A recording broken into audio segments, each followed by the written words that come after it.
Hey guys, welcome to the Touchdown Table. I'm Ryan, that's Tyler, that's Jordan. And today we're going to do something we haven't really done ever. You may have seen some of our deep dive videos. It's similar to that, but not quite. In the deep dive videos, we talk about what's going to happen with the roster and all that in the upcoming season. Right now, we're doing an off-season outlook. Thanks for the name, Ryan, with that. Yeah.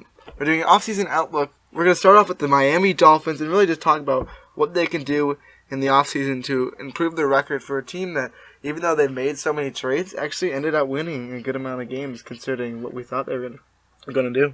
Yeah, and I said this after the regular season that this team was supposed to be historically bad. You know, they made some moves right before the season, traded away arguably their two best offensive players at the time, and this team was supposed to be historically bad.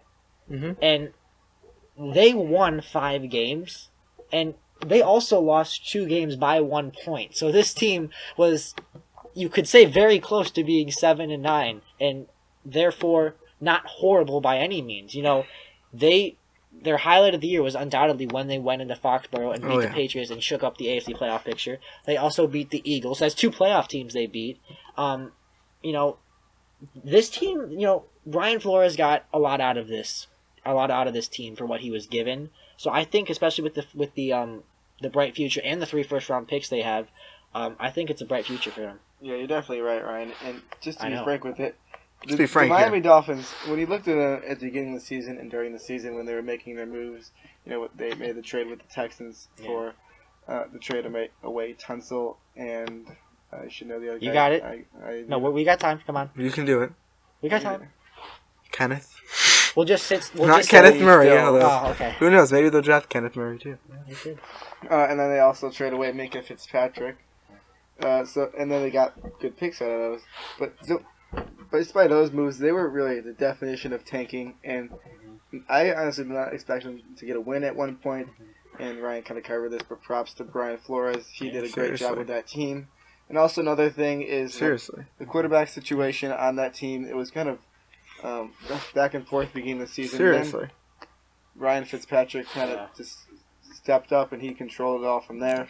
So Fitzmagic. They're just Fitzmagic is better. Pulled off some Fitzmagic. At times it looked Fitztragic, but yeah.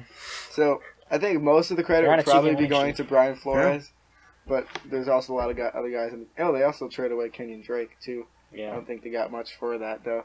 But so they did a very good job despite the tanking. And, you know, the beginning of the season, it was tank for Tua. Well, now blow for Joe seems to be the thing. Yeah. But the Dolphins do have I think it's the 5th pick this year. 5/18/26.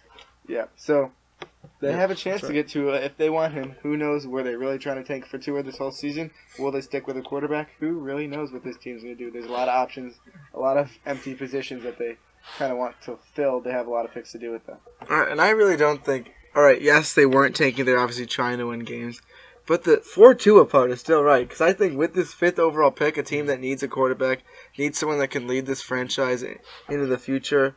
He's already used to warm weather. He lived in Hawaii. Tua Tagovailoa would be a great fit for the Miami Dolphins if they want to do that at 5. Tagovailoa or Tagovailoa? Well, the announcers always say it like there's a U. It's like it's T. Yeah. I don't know. We'll find out on draft night. Whatever Rodgers says goes. But you look at it, you got the Bengals. First of all, they're probably going to get Joe Burrow. Then you go the Redskins and the Lions.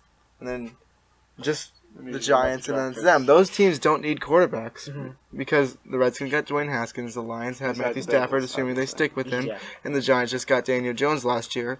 That leaves you to get the second best quarterback in the draft or get whoever you want besides probably Joe Burrow. To draft someone to be the successor. Yeah, but also I have seen things maybe. Is that number 3 pick with Detroit maybe not needing a quarterback in a position where they'd have to reach a little bit? Does someone try to leapfrog Miami and get that pick number 3 so they can get 2? I think that's something to watch for too. Or does Miami just say no PZRs and trade up to 3 just to avoid any team stealing him? Yeah, who knows what's going to happen? Or do they not want him at all? But I mean, they, as you guys mentioned, 14 draft picks they have this year. 3 in the first round, 2 in the second.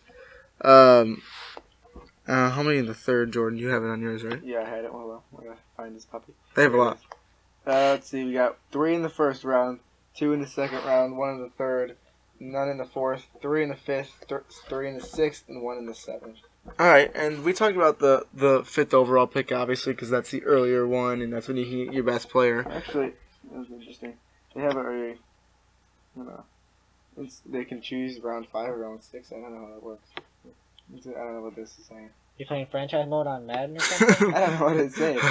Okay, well, let's just leave that how it is. Thing. But they still have the 18th and the 26th overall pick where they could go out and get a guy, like I said, Kenneth Murray. They can use someone at the linebacker position. Go get some people on the defensive line. I mean, you got to try and think of people that are going to be there at the time, considering where they are. There's still obviously going to be a bunch of good defensive linemen out there, and we'll see what they end up doing with that. They have 3 really good chances to improve their teams with positions of need being quarterback, linebacker, and the defensive line are the 3 that really stand out to me. There's others spread in there as well. There are a lot of others on this team. But they have second-round draft picks, too, where they can go out and get wide receivers. We got plenty of wide receivers in this draft class. It's going to be interesting to see what they do in the draft. Mm-hmm. And personally, I think that I'm looking at off-season needs. Think there's a lot of things on here. There's interior offense. I'm not going to read them all off to you. There's a lot of them. So the players, they have like some positions where I have one good player. Tight end. Like, everyone forgot about Xavier Howard. He still exists. So Yeah. At one point, DeAndre Hopkins said, "Who was that?" Oh, yeah. That's true. But also someone I really like is Mike Gesicki, so I don't expect them to get another tight end. I think that he'll be good for them for now. Mm-hmm. So they kind of got those two positions that are kind of knocked off of this list, in my opinion. At least they could go quarterback, I guess. But so they could really go a lot of positions. One thing I want to talk about is with their later pick, I think that they might. I think it's 26. That's their last one of the first round. Yeah. Yeah. I think there's a possibility that they could go running back and try to take one of the best running backs I like it. out here. They also could try to wait for the second round, see if somebody that they like will fall to them. There's plenty of running backs. They could go out and Yeah. get a running back in the second round for sure and still get a stud. Mm-hmm. But I do think that they should probably try to get a running back from this class. I don't think there's many free agent running backs that need to get, and their running game was not very good this year. So I think that they definitely should try to get a running back throughout this draft, but you could say that for a lot of different positions as well. Yeah, you really could. And I look at this draft for Miami, and I said this, remember when Oakland and John Gruden became a meme last year because they were just trading picks, and it was like, oh, you get a draft pick, they were trading 4 picks, oh, we get all the draft picks. And then I said this long before the draft, like, we're not going to be laughing on draft now. We were kind of laughing when they took Cleveland Farrell, but that's not the point. The Dolphins have set themselves up to where they were honestly it's rare you say an impressive 5-11 season, but I think that's exactly what they had. They've got a chance now. This is the perfect time. The Miami Dolphins are in a perfect position to own draft night. You know, it's even going to be like in water. You know, dolphins are in water, so you know it's like you get the dolphins out of the water and then you get them on the stage. Are there water animals? What? I don't think there are any water animals in the NFL, are there? Yeah. I don't know. I'd have to think about that. I don't think there are. I feel like I know. No, I don't think there are. Dolphins. We already said that, Yeah. But what I'm saying is that we're really going to see the Dolphins take their shape of how they want to be for the next decade. Who do they expect to be these face of the franchise players? Almost every mock draft I've seen has Tua at number 5. And I'm not saying that's bad. I'm not denouncing it necessarily. I just think that Miami better be open-minded with this because, you know, they should not be anywhere close to a decision right now. They should be having a lot of meetings, evaluating players. You got the Senior Bowl, things like that coming up, the Combine, in like about a month and a half or so. So I just want to offer like a little kind of alternative plan B for Miami that I think they should discuss and that I don't think would be a bad idea. Tua is a huge question mark, right? Like, even if he is healthy, like, how long is he going to be healthy for? Will he be on a short leash? It's not his fault. You know, it's not his fault that he gets hurt. It's unfortunate, but, you know, it happened. It's not like he had the greatest season this year. I mean, it wasn't by no means a bad season. When he was playing, he played. A lot of that was injury. Yeah. Caused by a lot of injury. But you have to remember, just 2 years ago, this was a guy that literally an NFL team was thinking about, and people were really thinking about losing as many games as possible just to go out, wasting an entire NFL season just to go get this guy. Like, you have to realize how good he was just 2 years ago, and I know he got injured last year. I do realize that. But I understand you realize that, but I'm just saying. I also realized that there was a problem with Nick Bosa coming to the NFL. Would he be the guy that he'd always got injured, he had to sit out his last season, basically. Yeah, almost all of it. Yeah, basically. Because he was injured and wanted to wait for the NFL. So those the concerns with his injury. And this season he's been injured. He's been on like down, but he's gotten up and got back in the games. He's played tough. So right now it's been working out for the 49ers as we speak of this video is being made. They are going to the Super Bowl. We don't know the results of that yet, and we won't know that for about a week, 2 weeks basically. Yeah. But that's not the point. I forgot what I was saying, but I'm pretty sure I was done. All right, well, if you were, I'm just going to finish off my thought here. And I'm going to say, so at that 5th overall pick, there's always the debate, best player available or fill a need. Maybe at this 5th overall pick, they decide, okay, we just want to take the best player available, the highest on a big board. Maybe that's Derek Brown or Isaiah Simmons or a defensive back, or it could be the offensive lineman if Andrew Thomas is still there. Then maybe at 18, Jordan, is where they try and do or take your suggestion of get a running back. Because obviously they're probably going to get a defensive player at 5, say Isaiah Simmons for just, I'm not like planning to, just like a rough, possibility. So Isaiah Simmons at 5, Jonathan Taylor at 18, and I know they still don't have a quarterback, and maybe then at 26 they get a guy like Jake Fromm or maybe Jacob Eason. If they don't really want to take that risk with Tua, because do you trust him to stay healthy? And I know injuries could happen, I know, but do you trust him to be that guy for the next decade plus? And I am very high on Jake Fromm, probably higher than most, but, I don't want to get too much into one player. I just think it's interesting to see how, yes, it's all Tua, and, just when we think we know what's going to happen in the NFL draft, just when we thought that Sam Darnold was going to the Browns, 2 days before the draft, all of a sudden, there's all these rumors and stuff, and is it a smokescreen, is it not? And the complete opposite happens. Baker Mayfield goes to the Browns. So I just think it's important for Miami to keep an open mind here and look at all possible ways of going about this first draft. Yeah, and we've talked a lot about the draft, but there is another method for teams to go out and get players, and that's free agency.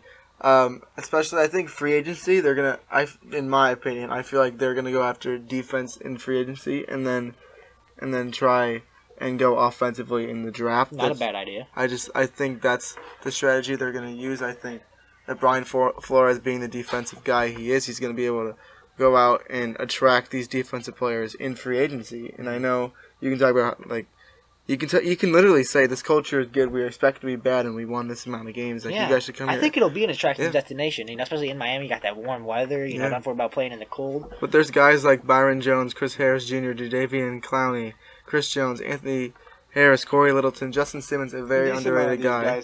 Devin McCourty. Yes, these are just guys that right now are free agents, and some of them might already be signed back by the time I'm looking at this. But there's a lot of guys out there that they could go and get, and like I said, they would probably be attracted to that spot, and then you can go out in the draft and just go get whoever you please because you got 14 draft picks. And this is something I was going to say before. I don't know if there are any good quarterbacks in the free agency.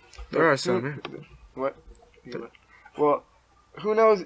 I mean, we are all expecting them to get a quarterback at some point in the draft, but they got this guy, Josh Rosen, from last year's draft. They some people forget he's on the team still. Yeah, people forget that he's on the team. Now, what will they do with him? Do they trust him? They played him this season.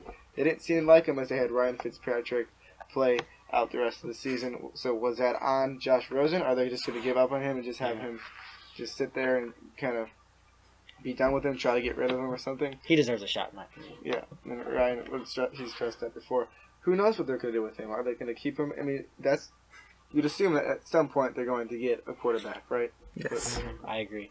How much do they trust Josh Rosen, to me, is a big question for the Dolphins. Yeah, and I have one more thing to say, and then Ryan, I think you have something else to say, then we can finish this off. But Jordan, you were mentioning the free agent quarterbacks. Guys like, you may not, like these players could get re-signed, but Drew Brees and Tom Brady, Eli Manning's going to be out there, I believe. Phillip Rivers, who might retire. Teddy Bridgewater, James Winston, he's going to go to Tampa. Marcus Mariota, Chase Daniel, Case Keenum, Chad Henne, guys like that they could go out and get. And it doesn't even have to be that high profile of a guy. I think, is Ryan Fitzpatrick going to be there another year? Because that's kind of important to the growth of whatever quarterback comes in. They like him in the locker room. Yeah, so I think that would be very important to have an older guy in there to help him out. Right? And just the last thing I wanted to say is with the free agency part, you mentioned a lot of good players, and I think some of those guys will go back to their team, but you did mention Jadeveon Clowney. He had a great year in Seattle. I just want to point out Miami was linked to him heavily when he was on the trade block, and then there were rumors that they had the deal in place. but then Clowney said he wouldn't want to go there because It's they're also with supposedly the Ravens, tanking. right? I thought there was a solid 5 minutes where I thought that he was actually traded to the Ravens. But, Adam Schefter lied. Very rare. But mistakes happen. And I think that's a name to watch out for them in free agency because they've been linked to each other in the past. All right, and that's going to do it for our first off-season outlook. I hope you guys enjoyed that. If you want to see more, let us know in the comment section down below. Also, comment other things you have to say. Make sure to like the video, subscribe, hit the notification bell. And with that, we'll see you guys later. See ya.